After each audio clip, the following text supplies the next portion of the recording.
Hi friends, welcome to Tanuswamy Mudige vlogs. ಎಲ್ಲರೂ ಹೆಂಗದಿರಿ? ಎಲ್ಲರೂ ಆರಾಮದಿರಿ ಅಂದ್ಕೊಂಡಿನಿ. ಇದು ಜನವರಿ 22 ದಿನದ ವ್ಲಾಗ್. ಅವತ್ತಿನ ದಿನ ನೋಡ್ರಿ, ಅಯೋಧ್ಯೆ ಒಳಗೆ ಶ್ರೀರಾಮ್ಲಲ್ಲ ಅದು ಪ್ರಾಣ ಪ್ರತಿಷ್ಠಾಪನೆ ಇತ್ತಲ್ಲ ಮೂರ್ತಿದು, ಅವತ್ತಿನ ದಿನದ ವ್ಲಾಗ್. ಅವತ್ತಿನ ದಿನ ನೋಡ್ರಿ ಇಡೀ ಪ್ರಪಂಚನ ಸಂಭ್ರಮವನ್ನು ಆಚರಿಸಾಗತ್ತೈತಿ. ಅಂದಮೇಲೆ ನಾವ್ಯಾಕೆ ನಮ್ಮ ಮನ್ಯಾಗ ಒಂದು ಸಣ್ಣ ಅಭಿಷೇಕ ಮಾಡಬಾರ್ದು ಅಂಥೇಳಿ ನಾನು ಕೂಡ ನಮ್ಮ ಮನೆಯಾಗ ಪಂಚಾಮೃತ ಅಭಿಷೇಕನ ಇಟ್ಕೊಂಡಿದ್ದೆ. ಅರ್ಲಿ ಮಾರ್ನಿಂಗ್ 5 ಗಂಟೆ ಆಗಿತ್ತು. ನಾನೆಲ್ಲ ಕೆಲಸ ಮುಗಿಸ್ಕೊಂಡು ಪೂಜೆಗೆ ರೆಡಿ ಮಾಡ್ಕೊಂಡು ಎಲ್ಲ ದೇವರ ಮೂರ್ತಿಗಳನ್ನು, ವಿಗ್ರಹಗಳನ್ನು ಪಂಚಾಮೃತ ಅಭಿಷೇಕ ಮಾಡೋಣ ಅಂಥೇಳಿ ಇವತ್ತಿನ ದಿನ ನಾನು ಜಲ್ದಿನೇ ಎದ್ದು ಪೂಜೆ ಮಾಡತ್ತೇನೆ. ಇವಾಗ 5:30 ಆಗೈತಿ ಟೈಮ್. ನಾನು ಪೂಜೆ ಮಾಡಕತ್ತಿರುವಾಗ ಎಲ್ಲ ದೇವರ ಮೂರ್ತಿ ನಾನು ಅಭಿಷೇಕ ಮಾಡಿದೆ. ಪಂಚಾಮೃತ ಅಭಿಷೇಕಕ್ಕೆ ಏನೇನು ಬೇಕಲ್ಲ ಅದನ್ನು ಹಿಂದಿನ ದಿನ ನಾನು ತಗೊಂಬಂದು ಇಟ್ಕೊಂಡಿದ್ದೆ. ಸಾಯಂಕಾಲ ಅವತ್ತಿನ ದಿನ ಬೆಳಗ್ಗೆ ಎದ್ದು ಬೇಗ ಮಾಡೋಣ ಅಂಥೇಳಿ ಎಲ್ಲ ಮಾಡಿಟ್ಟೆ. ನಾನು ನೋಡಿರಿ ಸಾಯಿ ಮೂರ್ತಿಗೆ ಇನ್ನು ಹೊಸ ಬಟ್ಟೆನ ಹಾಕಿದೆ, ಅಂದರೆ ಹೊಸ ಬಟ್ಟೆ ತೊಡಿಸಿದೆ. ಲಾಸ್ಟ್ ಟೈಮ್ ಯಾವುದೋ ಒಂದು ಹಬ್ಬಕ್ಕೆ ನಾನು ಹೊಸ ಬಟ್ಟೆನ ಹಾಕಿದ್ದೆ, ಅದನ್ನು ಇವಾಗ ಚೇಂಜ್ ಮಾಡಿದೆ. ನನ್ನ ಹಬ್ಬ ಇದ್ದಾಗ ಅಥವಾ ಏನಾದರೂ ಸ್ಪೆಷಲ್ ದಿನಗಳಿರ್ತಾವಲ್ಲ ಅವಾಗಷ್ಟು ಸಾಯಿ ಮೂರ್ತಿಗೆ ಹೊಸ ಬಟ್ಟೆಗಳನ್ನ ಚೇಂಜ್ ಮಾಡ್ತಿರ್ತೀನಿ. ಈ ಥರ ಸಾಕಷ್ಟು ಸೆಟ್ ನನ್ನ ಕಡೆ ಅದಾವು ಬಟ್ಟೆಗಳು. ನಾನು ಬಟ್ಟೆ ತೊಗೊಂಡು ನಾನು ಹೊಲಿತೀನಿ ಕೈಯಿಂದ, ಅಥವಾ ಹೊರಗೆ ಸ್ಟಿಚ್ ಮಾಡೋಕ್ಕೂ ಕೊಡ್ತೀನಿ, ಅಲ್ಲೂ ಸ್ಟಿಚ್ ಮಾಡಿಕೊಡ್ತಾರೆ. ಒಂದು ಸೈಜ್ ಇಟ್ಕೊಂಡಿನಿ, ಆ ಸೈಜ್ ಕೊಟ್ಟರೆ ಸ್ಟಿಚ್ ಮಾಡಿಕೊಡ್ತಾರೆ. ಒಳ್ಳೊಳ್ಳೆ ರೇಷ್ಮೆ ಬಟ್ಟೆಗಳನ್ನೆಲ್ಲ ತೊಗೊಂಡು ನಾನು ಈ ಥರ ಸಾಕಷ್ಟು ಸೆಟ್ಸ್ ಅದಾವೆ ನನ್ನ ಹತ್ರ. ನಿಮಗೆ ಬೇಕಂದ್ರೆ ಕಮೆಂಟ್ನಾಗ ಕೇಳಿರಿ, ನಾನು ಎಲ್ಲ ಸೆಟ್ಸ್ನು ತೋರಿಸ್ತೀನಿ ನಿಮಗೆ. ಸೊ ಈ ಥರ ನೋಡಿರಿ, ಸಣ್ಣ ಅವತ್ತಿನ ದಿನ ಒಂದು ಸ್ಪೆಷಲ್ ಡೇ ಅಂತಲೇ ಹೇಳ್ಬೋದು ಬಿಡ್ರಿ. ಇದು ಈ ದಿನಕ್ಕಾಗಿ ಎಷ್ಟೋ ವರ್ಷಗಳ ತಪಸ್ಸು, ಎಷ್ಟೋ ಜನರ ಪ್ರಾಣ ಬಲಿದಾನ ಆಗೈತೆ ಅಂತ ಹೇಳ್ಬೋದು. 500 ಇಯರ್ಸ್ ಆದಮೇಲೆ ಮತ್ತೆ ನಮ್ಮ ರಾಮ ಮಂದಿರ ನಿರ್ಮಾಣ ಆಗೈತಿ. ಅದಕ್ಕೆ ಭಾಳ ಖುಷಿ ಆಗೈತೆ ನನಗಂತೂ. ಖುಷಿಯಿಂದ ಎಲ್ಲ ಭಾರತೀಯರಿಗೂ, ಎಲ್ಲ ಸನಾತನಿ ಧರ್ಮದವ್ರಿಗೂ ಇದು ಖುಷಿ ತರುವಂಥ ವಿಚಾರ ಅಂತ ಹೇಳ್ಬೋದು. ನನಗೂ ಅಷ್ಟೇ ಭಾಳ ಖುಷಿಯಾಗಿತ್ತು ಅವತ್ತಿನ ದಿನ. 2 ಸತಿ ದೀಪಾವಳಿ ಆಚರಿಸುವಂಥ ಅದೃಷ್ಟ ಯಾರಿಗೆ ಬರ್ತೈತೆ ಹೇಳ್ರಿ? ನಮಗೆ ಮಾತ್ರ, ಭಾರತೀಯರಿಗೆ ಮಾತ್ರ ಬಂದೈತಿ. ಇವತ್ತಿನ ದಿನವೂ ಅದೇ ಥರ ದೀಪಾವಳಿ ಸಂಭ್ರಮನ ಎಲ್ಲ ಪ್ರತಿಯೊಬ್ಬರ ಮನೆಯಲ್ಲೂ ಇರ್ತೈತಿ. ಹಂಗೆ ನಾನು ನನ್ನ ಕೈಲಾದಷ್ಟು ಚಿಕ್ಕದಾಗಿ ಒಂದು ಪೂಜೆ ಮಾಡೋಣ ಅಂಥೇಳಿ ಇವತ್ತಿನ ದಿನ ಮಾಡಿದೆ ನೋಡಿರಿ. ಆಲ್ರೆಡಿ ಒಂದು 6 ಗಂಟೆ ಆಗೇ ಬಿಡುತ್ತೆ ಟೈಮು. ಎಷ್ಟು 4 ಗಂಟೆಗೆ ಇದ್ದರೂ ಕೂಡ ಎಷ್ಟು ಬೇಗ ಬೆಳಕಾಗ್ಬಿಡುತ್ತೆ. ಅಂದರೆ ಅಭಿಷೇಕ ಎಲ್ಲ ಮಾಡಿದ್ನಲ್ಲ, ಅದು ಸ್ವಲ್ಪ ಲೇಟ್ ಆಯ್ತು ಅಂತ ಹೇಳ್ಬೋದು. ಮಾಡಿ ಎಲ್ಲ ಆರತಿ ಎಲ್ಲ ಬೆಳಗ್ಗೆ ಏನು ಮಾಡಿದರೂ ಸಮಾಧಾನ, ಅಂದರೆ ಏನು ಮಾಡಿದರೂ ತೃಪ್ತಿನೇ ಆಗ್ತಿರ್ಲಿಲ್ಲ. ಅಷ್ಟು ಖುಷಿಯಾದಂಥ ದಿನ ಇವತ್ತಿನ ದಿನ ಅಂತ ಹೇಳ್ಬೋದು, ಅವತ್ತಿನ ದಿನ. ಸೊ ಇವಾಗ ವಿಡಿಯೋ ಪಾಸ್ ಮಾಡಿ ಕಮೆಂಟ್ ಹಾಕ್ರಿ, ನೀವು ಯಾರ್ಯಾರೆಲ್ಲ ಈ ಸಂಭ್ರಮನ ನಿಮ್ಮ ಮನೆ ಒಳಗೆ ಆಚರಿಸಿದ್ರಿ ಅಂಥೇಳಿ ನನಗೂ ಕೂಡ ಕೇಳಿ ಖುಷಿ ಆಗ್ತೈತಿ. ನೋಡಿರಿ, ಪೂಜೆ ಎಲ್ಲ ಮುಗೀತು. ಇನ್ನೇ ಬ್ರೇಕ್ಫಾಸ್ಟಿಗೆ ರೆಡಿ ಮಾಡ್ಕೋಬೇಕಲ್ಲ, ಯಾಕಂದ್ರೆ ನನ್ನ ಮಗನಿಗೆ ಸ್ಕೂಲು ಇರ್ತೈತಿ, ನಮ್ಮ ಮನೆಯವ್ರಿಗೆ ಆಫೀಸ್ ಇರ್ತೈತಿ. ಅವ್ರಿಗೆ ಬ್ರೇಕ್ಫಾಸ್ಟ್ ಜಲ್ದಿನ ಹೋಗ್ತಾರಲ್ಲ, 8 ಗಂಟೆ ಒಳಗೆ ಹೋಗ್ಬಿಡ್ತಾರೆ. ಅದಕ್ಕಾಗಿ ಜಲ್ದಿ ಮಾಡೋಣ ಅಂಥೇಳಿ ನಾನು ಕಿಚನ್ಗೆ ಬಂದೆ. ಪ್ರಸಾದಕ್ಕೆ ನಾನು ಹಣ್ಣು ಇಟ್ಟಿದ್ದೆ, ಯಾಕಂದ್ರೆ ಪ್ರಸಾದ ಇವಾಗ ಮಾಡಿದ್ರೆ ಯಾರೂ ತಿನ್ನಂಗಿಲ್ಲ, ಎಲ್ಲರೂ ಹೋಗ್ಬಿಡ್ತಾರೆ. ಸುಮ್ಮನೆ ತಣ್ಣಗಾಗಿದ್ದು ಯಾರೂ ತಿನ್ನಂಗಿಲ್ಲ ಅಂಥೇಳಿ ಸಾಯಂಕಾಲ ಹೊತ್ತು ಬಿಸಿಯಾಗಿ ಸ್ವೀಟ್ ಪ್ರಸಾದ, ಏನಾದರೂ ಸ್ವೀಟ್ ಮಾಡೋಣ ಅಂಥೇಳಿ ಬಿಟ್ಟಿದ್ದೆ. ಇವಾಗ ಸದ್ಯಕ್ಕೆ ಹಣ್ಣು 2 ಥರದ ಹಣ್ಣು ಇಟ್ಟಿದ್ದೆ. ಈಗ ನಾನು ಅರ್ಜೆಂಟಿಗೆ ಆಗಲಿ ಅಂಥೇಳಿ ಉಪ್ಪಿಟ್ಟು ಮಾಡಾಕತ್ತೀನಿ. ಉಪ್ಪಿಟ್ಟು ಜಾಸ್ತಿ ದಿನಾನೇ ಆಗಿತ್ತು ಮಾಡಿ. ನಾನು ಸಾಕಷ್ಟು ಸರಿ ನನ್ನ ವ್ಲಾಗ್ ಒಳಗೆ ಉಪ್ಪಿಟ್ಟು ಮಾಡೋದನ್ನು ತೋರಿಸೀನಿ. ದಯವಿಟ್ಟು ಇದನ್ನು ಯಾರ್ಯಾರು ಬೋರ್ ಆಗತ್ತಿರೋ ಒಂದು ಸ್ವಲ್ಪ ಸ್ಕ್ರಾಲ್ ಮಾಡಿ ಮುಂದೆ ಹೋಗಿ ನೋಡಿರಿ, ಅಥವಾ ಸ್ಕಿಪ್ ಮಾಡಿ ನೋಡಿರಿ. ಈ ಶಾರ್ಟ್ ಉಪ್ಪಿಟ್ಟು ಮಾಡುವಂಥ ಶಾರ್ಟನ್ನ ಸ್ಕಿಪ್ ಮಾಡಿ ಮುಂದೆ ನೋಡಿರಿ ವಿಡಿಯೋನ ಕಂಟಿನ್ಯೂ ಆಗಿ. ಉಪ್ಪಿಟ್ಟು ಸಿಂಪಲ್ಲಾಗಿ ನೋಡಿರಿ, ಹಿಂಗೆ ಮಾಡೋದು ನಿಮಗೂ ಗೊತ್ತೇ ಇರ್ತೈತಿ. ನಾನು ಸಾಕಷ್ಟು ತೋರಿಸೀನಿ.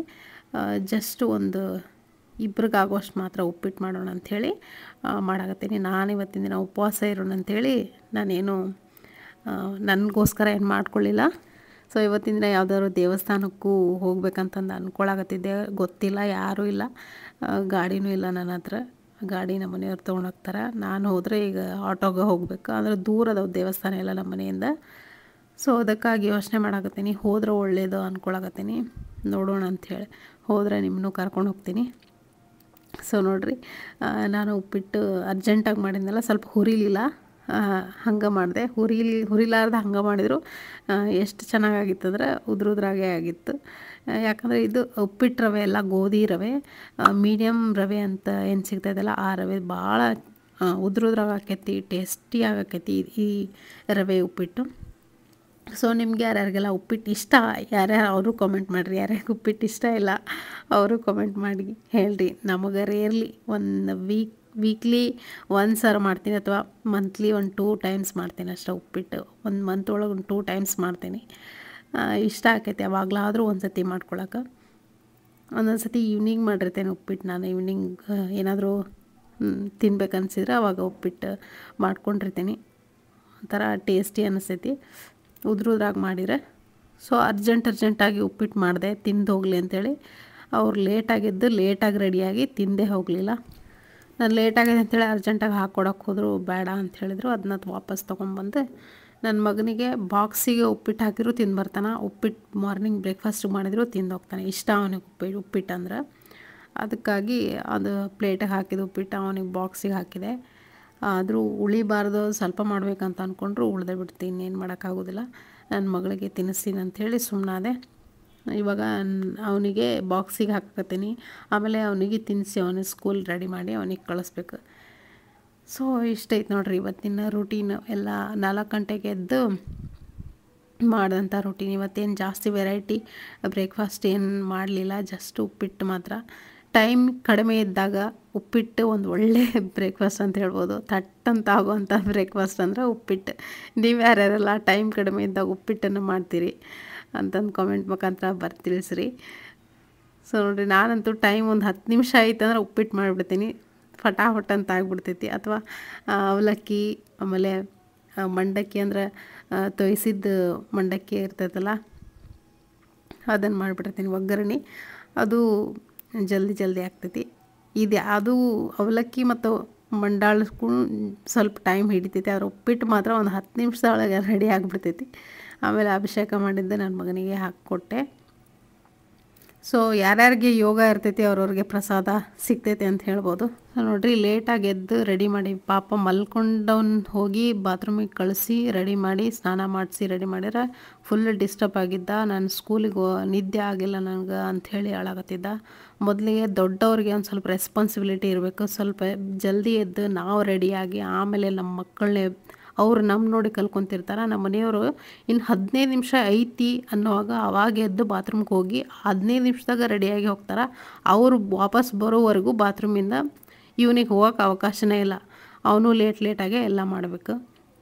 ಹಿಂಗೆ ನೋಡಿರಿ, ದೊಡ್ಡವ್ರು ಹೆಂಗೆ ಯಾವ ದಾರಿ ಒಳಗೆ ಹೋಗ್ತಾರೆ ಅದೇ ದಾರಿ ಒಳಗೆ ನಮ್ಮ ಮಕ್ಕಳು ಅದನ್ನು ಫಾಲೋ ಮಾಡ್ತಾರೆ. ಅವ್ರಿಗೆ ಅನುಕೂಲ ಆಗುವಂಗೆ ಅವ್ರವ್ರು ಮಾಡ್ಕೊತ ಹೋದ್ರೆ ಹಿಂಗೆ ಮಕ್ಕಳಿಗೆ ಪಾಪ ಎಷ್ಟು ಮೈಂಡ್ಗೆ ಎಫೆಕ್ಟ್ ಆಕೈತೆ ಅನ್ನೋದು ಅವ್ರಿಗೆ ಗೊತ್ತು. ಬಟ್ ಇದೆಲ್ಲ ಏನಾಕೈತೆ ಅಂದ್ರೆ ನಾವು ಅಂದ್ಕೊಂಡಂಗೆ ಯಾವುದೂ ಆಗೋದಿಲ್ಲ ಅಂತಾರಲ್ಲ, ಆ ಥರ ತಿಳಿದಂಗೆ ಯಾರ್ಯಾರಿಗೆ ಏನೇನು ತಿಳಿತೈತೆ ಅವ್ರವ್ರು ಹಂಗಂಗೆ ನಡ್ಕೊತಿರ್ತಾರೆ ಲೈಫ್ ಒಳಗೆ ಅಂತ ಹೇಳ್ಬೋದು. ಇದೆಲ್ಲ ಆಯ್ತು ನೋಡ್ರಿ. ಸಾಯಂಕಾಲ ಆಗೇ ಬಿಡ್ತು. ಟೈಮ್ ನನ್ನ ಮಗಳಿಗೂ ರೆಡಿ ಮಾಡಿ ನಿಲ್ಲಿಸಿದೆ. ಡೇ ಹೆಂಗೆ ಹೋಯ್ತು ಅನ್ನೋದು ಗೊತ್ತಾಗಿಲ್ಲ. ಆಮೇಲೆ ಸಾಯಂಕಾಲ ಆಯ್ತು, ಇನ್ನೇನು 6 ಗಂಟೆ ಆಗಿತ್ತು. ಇನ್ನೇನು ಸ್ವಲ್ಪ ಹೊತ್ತಿಗೆ ಕತ್ಲಾಗ್ತಿತ್ತು. ಅವಾಗ ನಾನು ಇಲ್ಲೇ ಒಂದು 5 ದೀಪನ ಹಚ್ಚಿ ಹೊರಗಡೆ ಬಾಗಿಲ ಒಳಗೆ ಮುಂದೆ ಇಡೋಣ ಅಂಥೇಳಿ ಎಲ್ಲ ರೆಡಿ ಮಾಡಿಕೊಂಡು ಬಾಗಿಲ ಮುಂದೆ ದೀಪ ಇಡಾಕತ್ತೇನೆ ನೋಡ್ರಿ. ಇದೊಂದು ಎರಡನೇ ಸರಿ ಆಚರಿಸಕತ್ತಂತ ದೀಪಾವಳಿ ಅಂತ ಹೇಳ್ಬೋದು. ನೀವು ಯಾರ್ಯಾರೆಲ್ಲ ನಿಮ್ಮ ಮನೆ ಮುಂದೆ ದೀಪ ಹಚ್ಚಿ ಇಟ್ಟು ಈ ಸಂಭ್ರಮಾಚರಣೆ ಮಾಡಿದ್ರಿ ಅಂತಂದು ಕಾಮೆಂಟ್ ಮುಖಾಂತರ ಹೇಳ್ರಿ, ತಿಳಿಸ್ರಿ. ನನಗೂ ಖುಷಿ ಆಕೈತೆ ನೋಡಿ. ಇದಾದಮೇಲೆ ನೋಡಿರಿ, ದೀಪ ಎಲ್ಲ ಹಚ್ಚಿ ಇನ್ನೇನು ಮತ್ತು ಸಾಯಂಕಾಲ ಅಡುಗೆ. ನನ್ನ ಚಾನಲ್ ಹೆಸರು ತನು ಸ್ವಯಂ ಅಡುಗೆ ವ್ಲಾಗ್ಸ್ ಅಂತ ಹೇಳೈತಿ. ನಾನು ಅದನ್ನು ಬಿಟ್ಟು ಮತ್ತು ಇನ್ನೇನು ತೋರಿಸ್ಲಿ ಹೇಳ್ರಿ. ಅಡುಗೆ ಮಾಡೋದು ಏನು ಮಾಡಿದೆ ನಮ್ಮ ಮನೆಯಾಗ ಇವತ್ತು ಅಂಥೇಳಿ ಅದನ್ನು ಬಿಟ್ಟು ಇನ್ನೇನು ತೋರ್ಸೋಕ್ಕಾಗಂಗಿಲ್ಲ. ಸೊ ಎಲ್ಲ ತೋರಿಸ್ಬೇಕು, ಎಲ್ಲ ಪರ್ಫೆಕ್ಟಾಗಿ ಒಂದು ವ್ಲಾಗ್ ಆಗಬೇಕು ಅಂತಂದರೆ ಎಲ್ಲರದು ಸಪೋರ್ಟ್ ಇರಬೇಕು ಮನ್ಯಾಗ. ನನಗೆ ಸದ್ಯಕ್ಕೆ ಆಗ್ತಿರೋದು ಇದಿಷ್ಟ ನಾನು ಮಾಡ್ತೀನಿ. ಸೊ ನೋಡಿರಿ, ಇವಾಗ ಸಾಯಂಕಾಲ ಅಡುಗೆ ಮಾಡಬೇಕು. ಸಿಂಪಲ್ಲಾಗಿ ಮಾಡ್ತೀನಿ, ಯಾಕಂದರೆ ರೈಸು ಜಾಸ್ತಿ ಇತ್ತು. ಬೆಳಗ್ಗೆ ಮಾಡಿದ್ದು ಅಥವಾ ಮಧ್ಯಾಹ್ನ ರೈಸ್ ಮಾಡಿದ್ದು ಇನ್ನೊಂದು ಸ್ವಲ್ಪ ಜಾಸ್ತಿ ಹಾಗೆ ಇತ್ತು. ಒಂದು ಕುಕ್ಕರ್ ಫುಲ್ ಇತ್ತು. ಇನ್ನೊಂದು ಸ್ವಲ್ಪ ರೈಸ್ ಮಾಡಿ, ಬಿಸಿ ರೈಸ್, ಚಿತ್ರಾನ್ನ, ಮೊಸರನ್ನ ಅಥವಾ ಮಧ್ಯಾಹ್ನ ಟೊಮೆಟೊ ಸಾರು ಮಾಡಿದ್ದೆ ಅದು ಇತ್ತು. ಟೊಮೆಟೊ ಸಾರು ಇರಲಿ ಬಿಡು ಅಂಥೇಳಿ ಚಿತ್ರಾನ್ನ ಯೋಚನೆ ಮಾಡಾಕತ್ತಿದ್ದೆ. ಅದಾದಮೇಲೆ ಮಾಡೋಕ್ಕಾದ್ರೆ ಮಾಡೋಣ ಚಿತ್ರಾನ್ನ, ಇಲ್ಲಾಂದ್ರೆ ಟೊಮೆಟೊ ಸಾರು ಮೇಲೆ ಬಿಡೋಣ ಅಂಥೇಳಿ ಸ್ವಲ್ಪ ಮೊದಲಿಗೆ ಪಾಯಸ ಅಂದರೆ ಪ್ರಸಾದಕ್ಕೆ ಸ್ವಲ್ಪ ಪಾಯಸ ಮಾಡೋಣ ಅಂಥೇಳಿ ಪಾಯಸ ಮಾಡ್ಕೊಳಕತ್ತೀನಿ.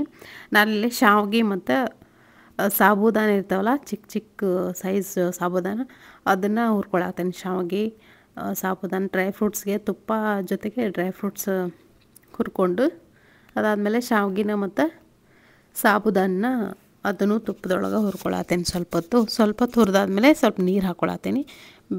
ಬೇಕಂದ್ರೆ ಸ್ವಲ್ಪ ಬಿಸಿ ನೀರು ಹಾಕ್ಕೊಂಡ್ರೆ ಸ್ವಲ್ಪ ಜಲ್ದಿನ ಆಕೈತಿ. ತಣ್ಣೀರು ಏನಾದರೂ ಹಾಕ್ಕೊಂಡ್ರೆ ಸ್ವಲ್ಪ ಟೈಮ್ ಹಿಡಿತೈತಿ ಸ್ವಲ್ಪ ಬೇಯಕ್ಕೆ. ಸ್ವಲ್ಪ ಅರ್ಧದಷ್ಟು ಬೆಂದಾದಮೇಲೆ ಹಾಲು ಹಾಕ್ಕೊಂಡೆ, ಒಂದು ಅರ್ಧ ಲೀಟ್ರ್ ಆಗೋಷ್ಟು ಹಾಲು ಹಾಕ್ಕೊಂಡೆ, ಗಟ್ಟಿ ಹಾಲು. ಆಮೇಲೆ ಸ್ವಲ್ಪ ಸಕ್ಕರೆನೂ ಹಾಕ್ಕೊಂಡೆ, ಎಷ್ಟು ಬೇಕೋ ಅಷ್ಟು, 1 ಕಪ್ ಆಗೋಷ್ಟು ಸಕ್ಕರೆ ಹಾಕ್ಕೊಂಡೆ. ಅದಾದಮೇಲೆ ಸ್ವಲ್ಪ ಗಸಗಸೆನ ಹುರ್ಕೊಂಡು ಹಾಕ್ಕೊಳಕತ್ತೀನಿ, ನೋಡ್ತಿರ್ಬೋದು.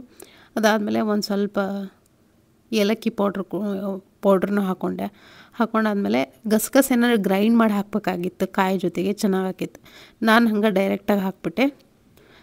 ಏನು ಪ್ರಾಬ್ಲಮ್ ಇಲ್ಲ, ಡೈರೆಕ್ಟಾಗಿ ಹಾಕಿದ್ರೆ ಒಂದು ಸ್ವಲ್ಪ ಹೊತ್ತು ಸಾಫ್ಟಾಗಿ ಬೇಯಿಸಿದ್ರೆ ಮಸ್ತಾಗಿತ್ತು, ಟೇಸ್ಟಿಯಾಗಿತ್ತು ಪಾಯಸ. ಮೊದಲಿಗೆ ದೇವ್ರ ಪ್ರಸಾದಕ್ಕೆ ತೆಕ್ಕೊಂಡು ಮೊದಲಿಗೆ ಇದನ್ನು ದೇವ್ರ ಪ್ರಸಾದಕ್ಕೆ ಇಡೋಣ ಅಂಥೇಳಿ ತೊಗೊಂಡು ಹೊಂಟೀನಿ. ಸೊ ಆಗಲೇ ನನ್ನ ಮಗ ಬಂದಿದ್ದ ಮನೆಗೆ. ಈಗ ವಿಡಿಯೋ ಮಾಡ್ತಿರೋದು ನನ್ನ ಮಗನ. ಅವನೊಬ್ಬನ ಹೆಲ್ಪ್ ಮಾಡ್ತಾನೆ, ಒಂದು ಸ್ವಲ್ಪ ಏನಾದರೂ ನಾನು ಹೇಳಿರಂಗೆ ಇಲ್ಲ, ಅವನೇ ವಿಡಿಯೋ ಮಾಡ್ಕೊತಿರ್ತಾನೆ, ನಾನು ಮಾಡ್ತೀನಮ್ಮ ಅಂಥೇಳಿ. ನಾನು ವಿಡಿಯೋ ಎಲ್ಲ ಮಾಡೋಕ್ಕೆ ಅಪ್ರೋಚ್ ಏನು ಮಾಡೋಂಗಿಲ್ಲ. ಯಾಕಂದ್ರೆ ಈ ವಯಸ್ಸೊಳಗೆ ಅವ್ರಿಗೆ ಓದೋದು ಒಂದೇ ಇರಬೇಕು, ತಲೆ ಒಳಗೆ ಓದೋದು ಬರೆಯೋದು, ಆಮೇಲೆ ವಿದ್ಯಾಭ್ಯಾಸದ ಕಡೆ ಒಂದು ಕಾನ್ಸಂಟ್ರೇಷನ್ ಇರಬೇಕು. ಬಟ್ ಸದ್ಯಕ್ಕೆ ಸ್ಕೂಲಿಂದ ಬಂದಿದ್ದಲ್ಲ, ಸ್ವಲ್ಪ ಬೇರೆ ಆಟ ಆಡಾಕತ್ತಿದ್ದ. ವಿಡಿಯೋ ತೊಗೊಂಡು ವಿಡಿಯೋ ಮಾಡ್ತೀನಿ ಅಂಥೇಳಿ ಅವನೇ ಮಾಡ್ತಿರ್ತಾನೆ, ನಾನು ಅದಕ್ಕೆ ಬೇಡ ಅಂತ ಹೇಳಂಗಿಲ್ಲ, ಸುಮ್ಮನೆ ಇರ್ತೀನಿ. ಸೊ ಇವಾಗ ಅನ್ನಕ್ಕೆ ಇಡ್ತೀನಿ ನೋಡಿರಿ. ಸ್ವಲ್ಪ ಅನ್ನಕ್ಕಿಟ್ಟು ಮೊಸರನ್ನ ಮಾಡೋಕೆ ಬಿಸಿ ಅನ್ನ ಆದರೆ ಚೆನ್ನಾಗಾಕೈತಿ. ಮಧ್ಯಾಹ್ನ ಮಾಡಿದ್ದು ಬೆಳಗ್ಗೆ ಮಾಡಿದ್ದೆಲ್ಲ ಮಾಡಿದರೆ ಮೊಸರನ್ನ ಅಷ್ಟೇನು ಚೆನ್ನಾಗಾಗಂಗಿಲ್ಲ, ಸಾಫ್ಟ್ ಆಗಂಗಿಲ್ಲ. ಅದಕ್ಕಾಗಿ ಸ್ವಲ್ಪ ಬಿಸಿ ಅನ್ನ ಮಾಡಿಕೊಂಡು ಮೊಸರನ್ನಕ್ಕೆಲ್ಲ ಮಾಡಿಕೊಂಡೆ ನಾನು. ಮೊಸರನ್ನಕ್ಕೆ ಎಣ್ಣೆ ಒಳಗೆ ಸಾಸಿವೆ, ಜೀರಿಗೆ, ಉದ್ದಿನಬೇಳೆ, ಕಡಲೆಬೇಳೆ, ಒಣಮೆಣಸಿನ್ಕಾಯಿ, ಸ್ವಲ್ಪ ಗೋಡಂಬಿ ಅದೆಲ್ಲ ಹಾಕ್ಕೊಂಡು ಫ್ರೈ ಮಾಡಿಕೊಂಡು ಸ್ವಲ್ಪ ದಾಳಿಂಬೆ ಹಣ್ಣಿದ್ದು, ದಾಳಿಂಬೆ ಎಲ್ಲ ಬಿಡಿಸಿ ಮೊಸರನ್ನಕ್ಕೆ ಹಾಕಿದ್ರೆ ಚೆನ್ನಾಗಾಕೈತಿ. ದಾಳಿಂಬೆನೂ ಇತ್ತು, ಆಮೇಲೆ ದ್ರಾಕ್ಷಿನೂ ಇತ್ತು, ಹಸಿರು ದ್ರಾಕ್ಷಿ, ಅದೆಲ್ಲ ಹಾಕ್ಕೊಂಡ್ರೆ ಭಾಳ ಟೇಸ್ಟಿ ಆಕೈತಿ ಮೊಸರನ್ನ ಅಂಥೇಳಿ. ಒಂದು ಸ್ವಲ್ಪ ಚೆನ್ನಾಗಿ ಮಾಡಿದರೆ ಊಟ ಮಾಡ್ತಾರೆ ನಮ್ಮ ಮನೆಯೊಳಗೆ. ಹೆಂಗೆಂಗೋ ಮಾಡಿಟ್ರೆ ಏನೋ ಮಾಡಬೇಕಲ್ಲ ಅಂಥೇಳಿ ನಾನು ಯಾವತ್ತೂ ಯಾವ ಅಡುಗೆನೂ ಮಾಡೋಂಗಿಲ್ಲ. ನಾನು ತಿಂದೇ ಇರೋ ಅಡುಗೆ ಕೂಡ ನಾನು ಎಷ್ಟು ಚೆನ್ನಾಗಿ ಮಾಡ್ತೀನಿ ಅಂದರೆ ಎಲ್ಲರೂ ಇಷ್ಟಪಟ್ಟು ತಿಂದು ಅದನ್ನು ಖಾಲಿ ಮಾಡ್ತಾರೆ. ಒಂದು ತುತ್ತು ಕೂಡ ಉಳಿಸ್ಲಾರ್ದಂಗೆ ನಾನು ಮಾಡ್ತೀನಿ, ಅಷ್ಟು ಟೇಸ್ಟಿಯಾಗಿ. ನಾನು ಊಟ ಮಾಡಲಿಲ್ಲ ಅಂದರೂ ಪರವಾಗಿಲ್ಲ, ಚೆನ್ನಾಗೇ ಮಾಡ್ತೀನಿ. ಕೆಲವೊಬ್ಬರು ತಾವು ಏನೇನು ಇಷ್ಟಪಡ್ತಿರ್ತಾರೋ ಅದನ್ನು ಮಾತ್ರ ಚೆನ್ನಾಗಿ ಮಾಡ್ತಿರ್ತಾರೆ, ಉಳಿದಿದ್ದನ್ನು ಹಾಗೆ ಬೇಕಾಬಿಟ್ಟಿ ಮಾಡ್ತಿರ್ತಾರೆ. ಸೊ ನಾನು ಜಾಸ್ತಿ ಜನ ನೋಡೇನೆ ಆ ಥರ. ಸೊ ನನಗೆ ಆ ಅಭ್ಯಾಸ ಯಾವತ್ತೂ ಇಲ್ಲ. ನಾನು ತಿಂದೇ ಇದ್ರೂ ಪರವಾಗಿಲ್ಲ, ನಾನು ಚೆನ್ನಾಗೇ ಮಾಡ್ತೀನಿ ಎಲ್ಲ. ಸೊ ಸ್ವಲ್ಪ ಒಂದು ಅರ್ಧ ಲೀಟ್ರ್ ಆಗೋಷ್ಟು ಮೊಸರು ಹಾಕಿದ್ದು ನೋಡಿರಿ. ಮೊಸರು ಹಾಕಿ ಅನ್ನಕ್ಕೆ ಆಗಲೇ ಮಿಕ್ಸ್ಚರ್ ರೆಡಿ ಮಾಡಿ ಇಟ್ಕೊಂಡಿದ್ನಲ್ಲ, ಈ ಮೊಸರನ್ನದ ಅದರೊಳಗೆ ಅನ್ನ ಹಾಕಿ ಮೊಸರು ಹಾಕಿ ಸ್ವಲ್ಪ ಹಾಲು ಹಾಕಿದೆ. ಪೂರ್ತಿ ಮೊಸರು ಆದರೆ ಸ್ವಲ್ಪ ತೆಳುವಾಗಿ ಆಗಂಗಿಲ್ಲ ಮೊಸರನ್ನ ಅಂಥೇಳಿ. ಆಮೇಲೆ ಒಂದು ಈ ಪೂರ್ತಿ ಪೊಮಗ್ರೆನೇಟ್ ಅಂದರೆ ಇದು ದಾಳಿಂಬೆ ಬೀಜನ ಹಾಕಿದೆ ಒಂದು ಪೂರ್ತಿ. ಆಮೇಲೆ ಸ್ವಲ್ಪ ದ್ರಾಕ್ಷಿ ಕೂಡ, ಇದು ದ್ರಾಕ್ಷಿನೂ ಈ ಥರ ಕಟ್ ಮಾಡಿ ಹಾಕಿದ್ರೆ ಭಾಳ ಟೇಸ್ಟ್ ಆಕೈತಿ. ನನ್ನ ಮಕ್ಕಳಿಗಿದು ಭಾಳ ಇಷ್ಟ ಆಕೈತಿ. ಈ ಥರ ಮೊಸರನ್ನ ಮಾಡಿದ್ರೆ ಹೊಟ್ಟೆ ಫುಲ್ ಊಟ ಮಾಡ್ತಾರೆ.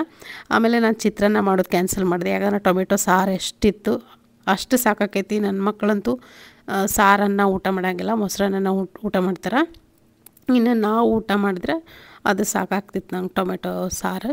ಆಮೇಲೆ ಅನ್ನ ಇತ್ತಲ್ಲ ಮಧ್ಯಾಹ್ನ ಮಾಡಿದೆ, ಅದಕ್ಕೆ ಸ್ವಲ್ಪ ನೀರು ಹಾಕಿ ಬಿಸಿ ಮಾಡ್ತೀನಿ. ಆವಾಗ ಬಿಸಿ ಆದರೆ ಸ್ವಲ್ಪ ಇಷ್ಟಪಟ್ಟು ಊಟ ಮಾಡ್ತಾರೆ. ಇವಾಗ ನೋಡಿರಿ ನಮ್ಮ ನೈಟ್ ಡಿನ್ನರ್ ರೆಡಿ ಆಗೈತಿ. ಇದಾಗೈತೆ ರೀ ಇವತ್ತಿನ ವಿಶೇಷ ದಿನದ ವಿಶೇಷ ವ್ಲಾಗ್ ಅಂತ ಹೇಳ್ಬೋದು. ನನಗೆ ಇದೇ ವಿಶೇಷ ವ್ಲಾಗು. ಈ ವ್ಲಾಗ್ ಇಷ್ಟ ಆದರೆ ಲೈಕ್ ಮಾಡಿರಿ. ಮತ್ತೆ ಸಿಗ್ತೀನಿ ಮತ್ತೊಂದು ವ್ಲಾಗ್ ಒಳಗೆ. Thank you.